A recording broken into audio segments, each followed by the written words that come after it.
For more than 2 decades, we've been educating our listeners about financial topics that are most important to you. Do you have enough money to retire? How will you keep from running out of money? What's your plan for managing market risk? What about taxes, inflation, and healthcare? Each week, we talk with an advisor at Lucia Capital Group about these issues and more. This is Managing Your Financial Future. Well, right you are. Welcome back to the podcast. Johnny Dean, your podcast host, of course. So who else would it be? And Professor Rick Plum, certified financial planner professional and accredited wealth management advisor. Who else would that be on that side? Rick, thank you so much for joining us. Hey, do you remember Cliff's Notes years ago? You're old enough to remember that, right?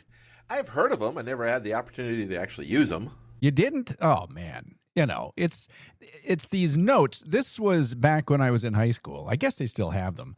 And they would encapsulate a story for you. So, for example, you had to read something like a William Faulkner novel in high school. Oh, those were awful.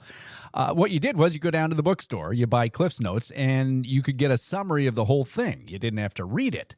Now, I'm not saying that it's necessarily a kosher thing to do, but why am I bringing this up? Well, today we're going to kind of Cliff's Notes every episode of our podcast thus far. Were Cliff's Notes written by Cliff Clavin? He knows everything. Maybe that's why his name was Cliff. I don't know. Does anybody even remember Cliff Clavin anymore? I don't know that either. Anyway, okay. So the deal is we've covered a lot of ground in this podcast, you know, over the years. We've talked about, I don't know, what? If I go down the list, Social Security, let's see, taxes. We've done Roth conversions. We've done, estate planning. Let's see, long-term care, annuities, inflation, spending, and retirement. And, of course, the bucket strategy. We've done that about 1,000 different ways. But I got thinking, if somebody said, okay, it's great, but what are the core principles of your podcast? You know, the things, if you only had 30 seconds to tell someone what your philosophy is, how would you boil it all down? So I thought about that, and I came up with, Rick, what I think are the 3 main points that we hope everybody learns from this podcast after just, say, I don't know, a few months of listening. They're probably the 3 most important ideas that, if you take nothing else from our discussions here, I hope the listeners take these 3 away. So I want to get started on these. We've done entire episodes, I think, at one time or another on these philosophies. So we're going to try to condense them in the time that we have. But Rick, I'm going to start with it, and these are in no particular order. But the first important idea that we had on this podcast is that volatility is not risk. Now, when we say that, what do we mean by that? Well, a lot of what financial planning, a lot of what we do is managing risk. And the one way to manage risk, we try to mitigate risk by doing certain things, giving it to an insurance company, what other things. Now, if managing risk and volatility were the same thing, the way to manage risk in that volatility would be to stay away from it. We try to get away from it. But if you get away from volatility, that means you cannot invest in the stock market. You cannot invest in real estate. You cannot invest in anything that gives you a better than a CD type rate of return, because volatility is a fact of life. Volatility isn't risk if you know what is going on. Volatility is the movement of a stock. It's going to move. The stock market, the NASDAQ, the Dow, the S&P, pick your index, they go up and they go down, and sometimes quite abruptly. If you want to completely avoid that, if you consider that risk, you'll never make more than the inflation rate of return, basically. So risk is not the same as volatility. Volatility happens. It's a fact of life. We have to find a way to use volatility to our advantage. Does that mean use risk to my advantage? No. I'm not saying be a risk taker. I'm saying understand what you're doing. Volatility is the natural movement up or down in the price of an investment. Risk is the selling of that movement when it's in a negative position. It's kind of like paper losses and real losses, unrealized gains and realized gains. It's just One of them is a temporary decline in market value. The other is a permanent loss of value in my checkbook. If anybody has checkbooks anymore. Well, I actually have a checkbook on me today what because you I have to mean. pay somebody for some mechanical work, and I just don't like paying that extra 3.5% surcharge they hit if you use a credit card. That's true. Yeah, you could do that. But volatility, it seems like risk. And I wanted to make sure, and you just kind of did, that we separate these two. I mean, volatility is the price of admission in the stock market, but why do people look at this as risk? Well, because they don't understand why they're investing in the first place. All of us want great rates of return. I mean, if you ask what would be the most impressive investment out there, guaranteed high returns, preservation of principal, no chance of loss, and let's throw in tax-free at the same time. Those don't happen together. I'm sorry, it just doesn't happen. You cannot have high guarantee, high quality, high whatever you want to call it, preservation of principal and high return. They just don't happen together. You have to give something up. Liquidity, access to your money, things of that nature. You can't have everything at once. I want super high quality, super high liquid. Liquid means I can turn it to cash whenever I want to, if I want to spend it, and at a known price. You can't get all these things together. You got to be able to get to higher rates of potential, I should say, higher rates of return. I know the compliance people were just sitting back there going, "Ooh, we're going to get it." Oh, no, potential higher rate of return. To get that potential higher rate of return, you have to give up something. Most of the time, it's preservation of principal. Some of the times, it's liquidity. Sometimes it's both. But you're going to give up something to be able to get that better potential rate of return. Just like if you want to have high liquidity, if you want to have high conviction, quality of preservation of principal, you have to give up higher potential returns. There is no free lunch. I'm sorry, it just doesn't happen. So understanding what you're trying to accomplish and why there is no such thing as the best investment, because that would assume that everybody has the exact same goal for their money. Even in your portfolio, there isn't one investment that covers every need you might have.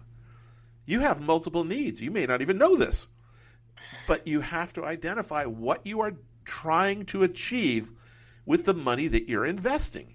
And if you want that better rate of return, you have to accept the volatility. And if you're going to accept the volatility, you really should accept a time commitment to be able to help mitigate that risk or that volatility. That's where and that's exactly where we're going with this.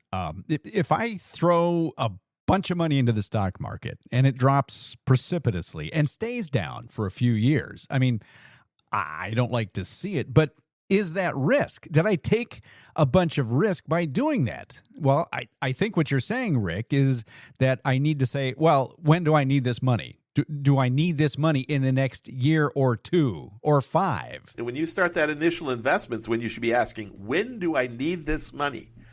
Because volatility, so far with volatility, we have seen many deep dives in value. 2000 to 2002. 2007 to 2009. In 2020, for a couple of months, it went down. 2022, it was down. At different times in 24 and 25 in the earlier part of the year, it was down 15 to 20% in that given year. Is that risky? No, that was volatility.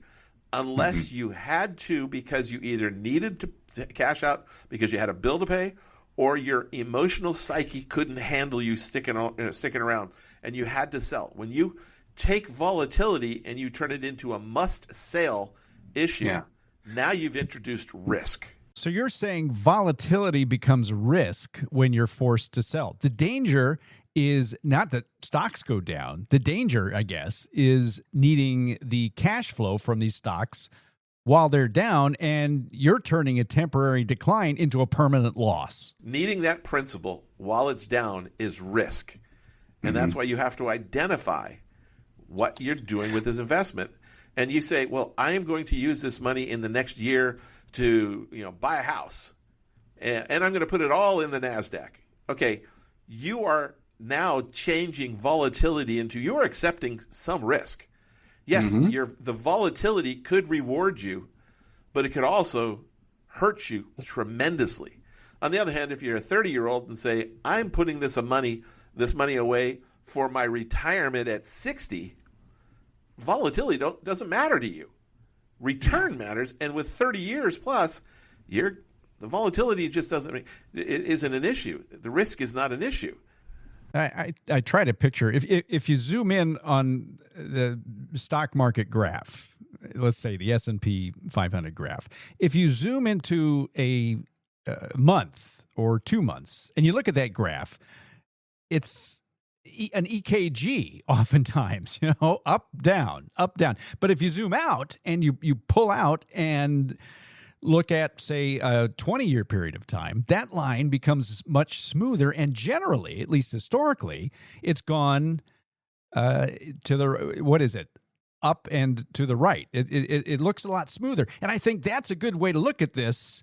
I don't know. Okay, if I'm going to drive from where I live in San Diego to Las Vegas, it's going to take me about 6 hours. Now, I could do it a lot faster than that. But I run the risk of an accident, jail time, a lot of negative issues that could happen.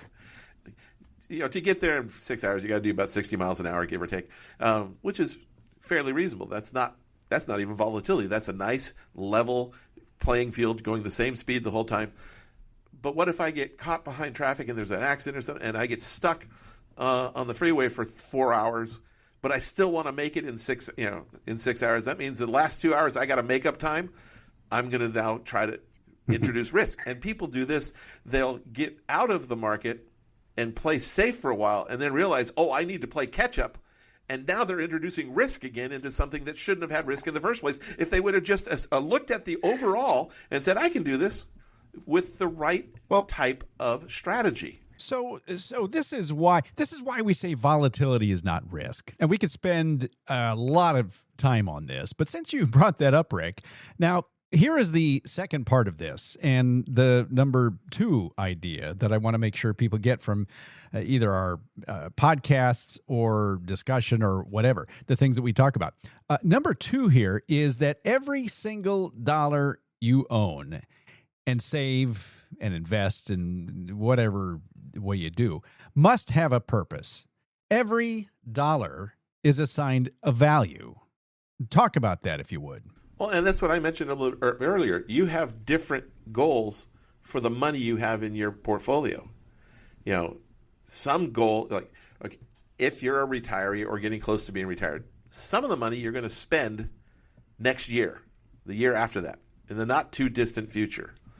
The goal for that money is different than the money that I don't need to spend for 20 years.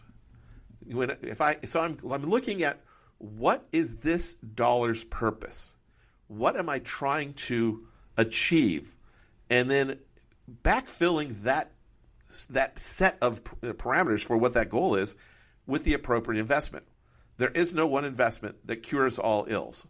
And so when you are looking at specifically retirement or education funding or anything where you're going to potentially pull money out of your investments to pay for something, we have to look at when is that going to happen. Education funding for a 1-year-old is very different than education funding for an 18-year-old. The investments are going to reflect that different need. The 1-year-old, I want it to grow and I have time. The 18-year-old, I need to spend it and I don't have much time and I don't want to have to make up anything from other sources. The type of investment that fits those needs are not the same investment.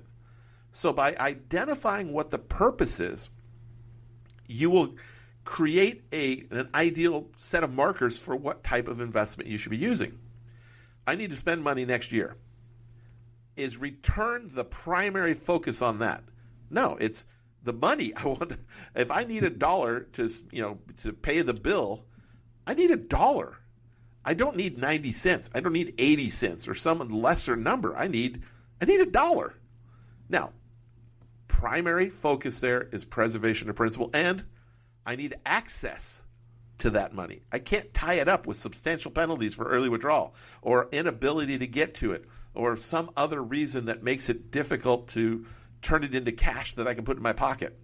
So I have to look at the investments that are liquid, stable, and then given those parameters, try to get as good of a rate of return as I can, subject to those first two without breaking those first two rules. On the other hand, if I don't need money that I've identified, if I need, this is where the bucket strategy comes in play. It really helps out. I identify how much money I need to keep in safer money and moderate money to be able to spend over the next 10, 15 years. And then by definition, anything left is money I don't need to spend for at least 15 years. And that gives me a time horizon where volatility does not affect me. At least not, it shouldn't affect me. Now, some people are a little more emotional about market volatility than I am. But if I've got 15 years, if it goes down tomorrow by 40%, yeah, that's Murphy's Law. That question now becomes, where do I find more money to put into it? I don't want to pull out of it. But I'm looking at volatility is not an issue. Rate of return is my driving focus. How do I get a consistent long-term better, rate of return than I can get in CDs? And that's stock market and things of that nature. And so I'm identifying the purpose. The purpose is identifying the parameters of the type of investment that it can use, and it's identifying what are the motivating priorities that I'm trying to achieve. And that's all about buckets. So often people's first question, they have some money to put away, and they say, well, where should I invest this money? Give me a great rate of return. That's something they look at. And when they do, and they're looking at rate of return, they look at this and they say, well, this thing's done really well, this investment over the last 2 years, whatever.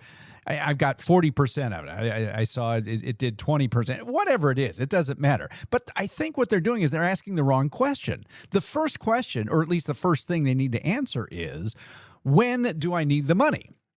When is this money, the purpose of each dollar? And I don't know why that question isn't more often asked, I mean. Because we're humans, we're emotional, we're greedy. We want the best rate of return, and we want to hear that we can get a great rate of return without any of these other, little nuisances like volatility or lack of liquidity. We just want good rate of return, and we don't care, until it happens to us about the other side. But the reality is, before you do any investment, you have to know what the potential outcomes are. That's why when you see these ads on TV for drugs, they have to include the side effects. They have to scare the hell out of you with the side effects. Well, that's the cost. That's the cost of taking a drug. And besides the monetary cost, there's potentially a physical cost too. Well, I think people really understand this intuitively. It's like, okay, if I'm saving for a vacation or something that I want to take 9-10 months from now, I mean, I don't think I would put that money into some volatile stock. Well, it depends on whether you want to play the game. It's saying, okay, I want to go to Italy. I want to go to Europe. I want to do this really nice vacation. And I'm going to save. I'm going to set the money aside today. Now, do I want to try for first class and go gangbusters? Or am I going to go, what's less than coach, where I don't even get to pick my seats or any of that nature? Right now I've got a middle of the road ticket. I want a first class ticket, so I'm going to go for the gusto, but I'm willing to accept basically being put in a kennel with the other animals. Well, there are a bunch of different ways to look at this. But the truth is you need to assign a time frame to each dollar. And that should be the very first thing that you look at. So those are two. The first two ideas of this podcast that we try to explain. Well, volatility is not risk, which seems weird, but it is true. And the second one is that every dollar that you're saving or investing must have a purpose. Now, the third thing here that the third idea that we would like to make sure that people take away from what we talk about is this idea that building wealth and keeping wealth require two different sets of strategies. Rick, we could talk for an hour about this. Very much so. There's book after book, thousands, maybe millions, I don't know, I haven't counted them, of books written on how to create wealth. But creating wealth, and even talk to the people that have created wealth multiple times because they've lost it multiple times. Creating wealth and keeping wealth are two different games. Creating wealth and distributing wealth in a systematic, stable, predictable manner are completely different games.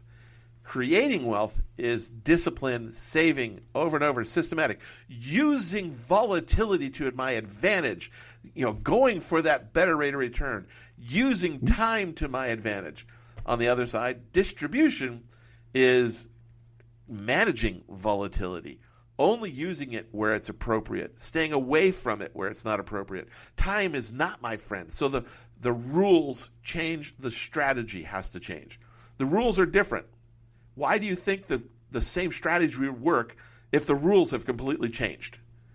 It doesn't make any sense. So unfortunately, they just basically, most advisors, a lot of advisors just use the same idea. And it's actually happened to me a couple times with some newsbacks that were in the office about, well, don't you just use 100 minus your age to figure out how much you have in stocks? I hadn't heard that from anybody except for us for a while. And in the last month, I've heard it 3 or 4 times from people outside the office. Yeah. Really? Really? Yeah, that's that doesn't work. No, that's not appropriate. I'm sorry. I didn't know that people were even thinking about that anymore. But I didn't guess it's still either. out there. Yeah. It's like, okay.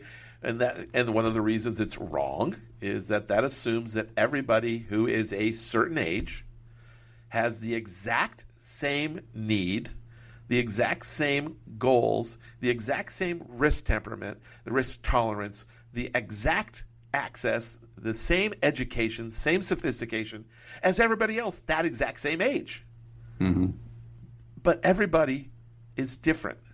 We all have different levels of sophistication, education, emotional dedication, or lack of. And so how we invest is not based on some easy take 100 minus your age type thing. It's not based on some easy, let's just put it in the cookie cutter and make it work because it works. It's as easy. But unfortunately, when you're not well versed in an area or haven't had a lot of exposure to your area, you just want it to be easy. Just take care of it. When I go to the mechanic, I actually am pseudo-mechanical. I can understand things. But at times it's like, we got to go through here, do this, do this. I was like, okay, whatever, just do it. I just make it easy for me. I'll pay. Well, you said it, though. You said it. When you're building wealth, and you have the time that you need, you use volatility to your advantage. You have to accept that you got a certain amount of volatility, but you can use that to your advantage. And it required you to go out there, maybe take, even in a horrible downturn, like 2008, if you just keep investing, that kind of thing, dollar cost averaging, whatever you want to call it, into the market, that kind of stuff may potentially work. But when you turn it around and you try to take money out, or you need to withdraw money from that, decumulate, as we've said many times, using those same strategies, Rick, is disastrous, or at least potentially disastrous. You need everything to go right. You say, okay, I'm just going to take money out, and boy, I sure hope sometime in the next 10 years nothing drops. And Rick, I've never been able to understand why advisors still promote that. Just, sell it when it's up or down, doesn't matter, and you'll be fine. I just don't know why they do that. I think one of the reasons are because at the surface level, it can make some sense. If all you do is look at the surface level, and if all you want to do is be surface level of an advisor and have a computer do it for you and be on the golf course by 11 every day and not put the time in, this is a great system. But if you actually scratch the surface a little bit and find out what some of the flaws are in that strategy, now you've got to educate yourself, spend some time, do a little work. Oh my gosh, do some work? A 4-letter word like that? Oh no. And understand more of what's going on, why what used to work when you were building a portfolio does not work when you're in a distribution phase. The accumulation phase and the distribution phase are very different times of life. There's different factors. Volatility is involved in both. One is using it to your advantage. One is managing away from it. You can't use the same strategy if you have different goals. No, and when you're building wealth, volatility can help you buy more. When you're keeping, or at least trying to keep that wealth, the danger is being forced to sell into that exact same volatility, if that makes sense. And that's hardly ever good. Now, sometimes it works out really well. I accidentally made money that, I picked a stock that went up very well. It wasn't because I was a genius. It's because I got lucky. And then you got to get lucky to say, well, I'm going to sell it right now. Now, sometimes you have to sell, and sometimes the market volatility is in your favor, and sometimes the market volatility is not in your favor. That's why you never want to be put in a position where you have to sell something regardless of what the market's doing.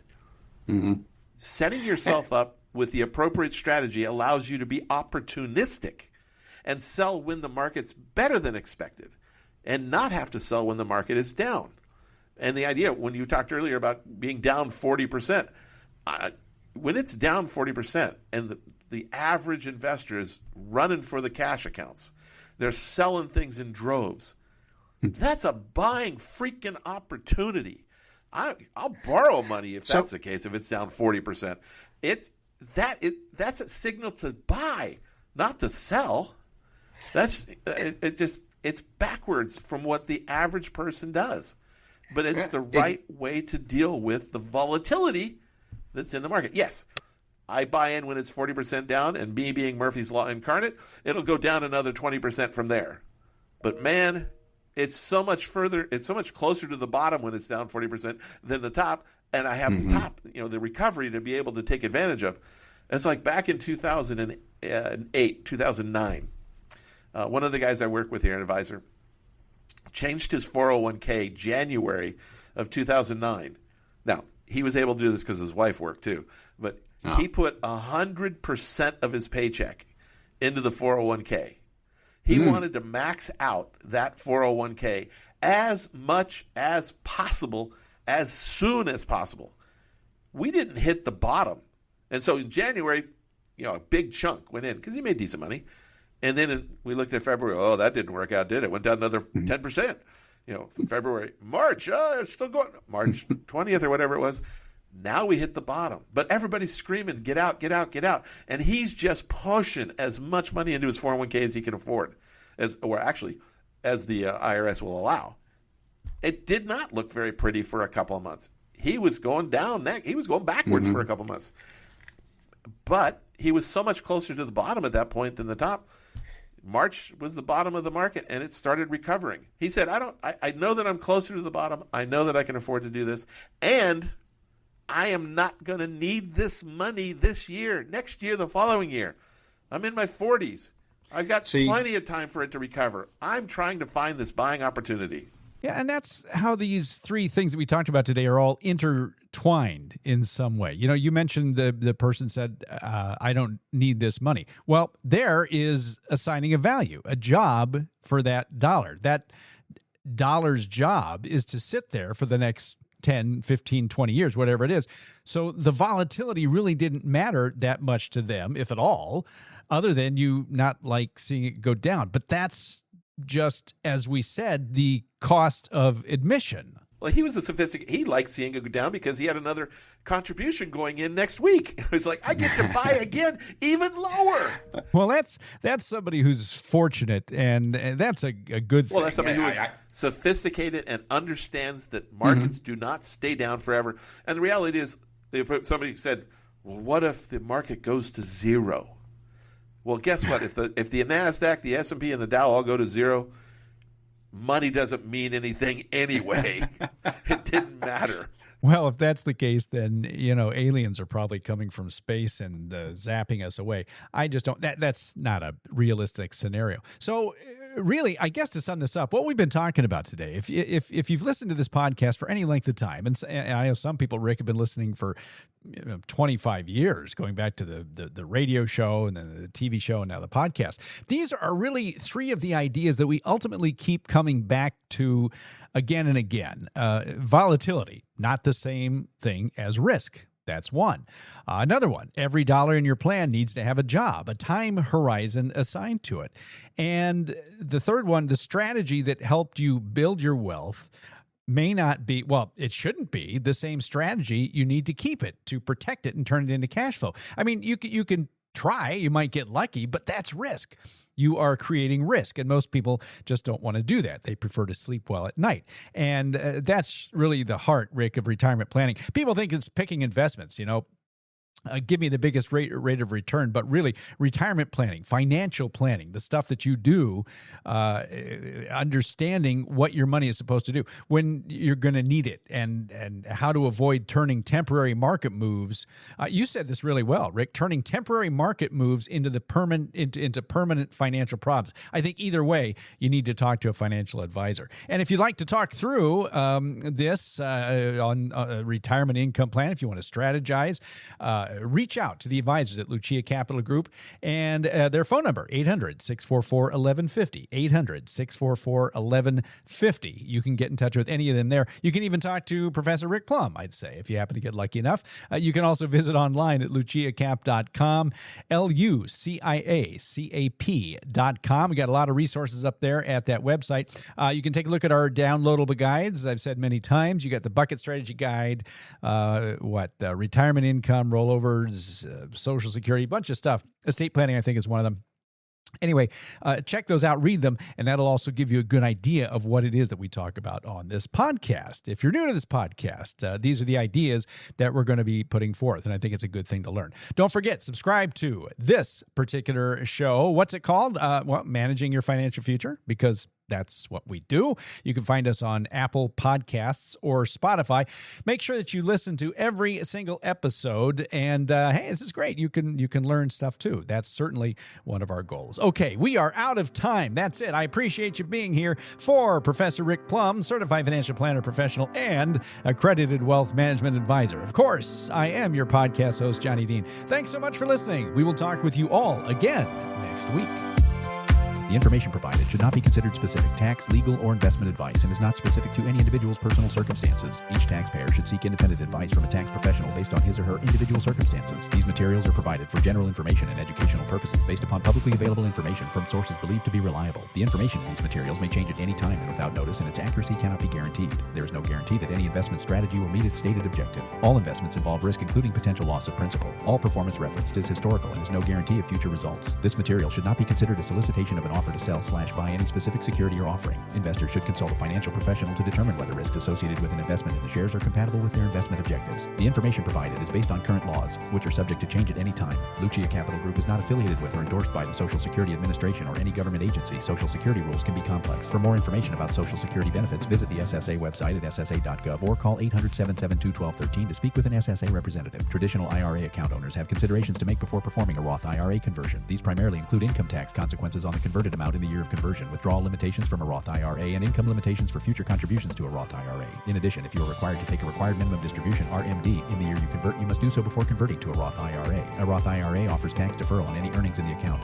Qualified withdrawals of earnings from the account are tax-free. Withdrawals of earnings prior to age 59 and a half or prior to the account being open for 5 years, whichever is later, may result in a 10% IRS penalty tax. Limitations and restrictions may apply. IRA withdrawals will be taxed at ordinary income rates. Withdrawals prior to age 59 and a half may also be subject to a 10% penalty tax. 401k benefits may be subject to change at your employer, the governing pension, or benefit organization's discretion. A plan participant leaving an employer typically has 4 options and may engage in a combination of these options. 1. Leave the money in their former employer's plan if permitted. 2. Roll over the assets to their new employer's plan if one is available and rollovers are permitted. 3. Roll over to an IRA, or 4. Cash out the account value. A dollar cost averaging strategy does not guarantee a profit or protection from loss. Since such an investment plan involves continual investment in securities regardless of fluctuating price levels, you must consider your willingness to continue purchasing during periods of high or low price levels. Stock investing includes risks including fluctuating prices and loss of principal. Alternative investments may not be suitable for all investors and should be considered as an investment for the risk capital portion of the investor's portfolio. The strategies employed in the management of alternative investments may accelerate the velocity of potential losses. CDs are FDIC insured up to $250,000 per deposit or per insured bank for each account ownership market category. Indexes are unmanaged and cannot be invested indirectly. The NASDAQ Composite Index measures all NASDAQ domestic and non-U.S. based common stocks listed on the NASDAQ stock market. The market value, the last sale price multiplied by total shares outstanding, is calculated throughout the trading day and is related to the total value of the index. Indexes are unmanaged and cannot be invested indirectly. The Dow Jones Industrial Average Index measures the performance of stocks of 30 U.S. blue chip companies covering all industries with the exception of transportation and utilities. It is price weighted. The S&P 500 is a stock market index tracking the stock performance of 500 of the largest companies listed on stock exchanges in the United States. Long-term care coverage policies and provisions may not be available in all states. Approval may be subject to the terms and conditions of the insurance company. Insurance product guarantees are subject to the claims paying ability of the issuing insurance company and are subject to their terms and conditions. Annuity protection guarantees are based on the claims paying ability of the issuing insurance company. Certain terms and conditions apply, so please read insurance company materials carefully. Investments in real estate may be subject to a higher degree of market risk because of concentration in a specific industry, sector, or geographical sector. Other risks can include, but are not limited to, declines in the value of real estate, potential illiquidity, risks related to general and economic conditions, stage of development, and defaults by borrower. Rick Plum is a registered representative with, and securities and advisory services offered through LPL Financial, a registered investment advisor and member FINRA SIPC, LPL Financial Insurance License number 0518721, LPLIA Insurance License number OB 91442.